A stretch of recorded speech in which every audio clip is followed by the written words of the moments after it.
Ang mga OFW sa pagbubukas ng kauna-unahang electronic toll gate sa Dubai. May balitang binali si Raquel Salinel. Dagdag gastos ang pagpapatupad ng salik, ang kauna-unahang electronic toll collection system sa gitnang silangan. Ito ay nangangahulugang bukas o maluwag sa salitang Arabic.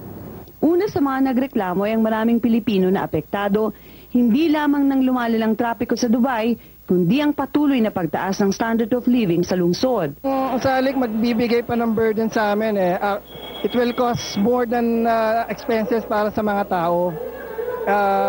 It will raise around 300 to 400 a month and definitely it will affect the budget each and every people.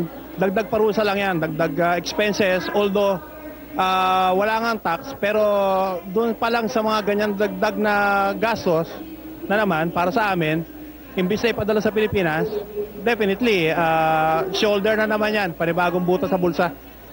Mas malala na ngayon ang problema ng Dubai sa trapiko kumpara sa Cairo, Egypt. Dahil dito, ang electronic toll gates o salik ay naipakilala sa Dubai.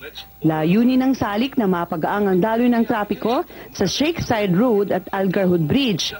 Bawat pagdaan sa toll gates na ito ay may halagang 4 na dirhams na automatic na babawasan sa credit ng salik tag na nakadikit sa windshield.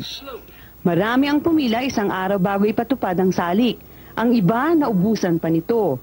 Tagumpay naman sa unang mga araw ang pagluwag ng trapiko sa nasabing pangunahing kalsada. Gayunpaman, marami ring naipit sa trapiko sa mga kaling hindi sakop ng salik. Mas maraming magiging problema doon sa mga katabing kalsada kasi doon magdadaanan lahat yung mga umiiwas sa bayad. Gastos pa rin ang maririnig sa mga Pinoy. Kasi nga naman, 24 oras at araw-araw ipatutupad ang pagbabayad sa toll gates. Since wala po silang tax, kaya po siguro nila naisip yung salik. Pero as for me po, para po sa ordinary citizen na may car, additional gastos po sa kanila yun. Nagbabalita sa Middle East, Raquel Salinel, Dubai.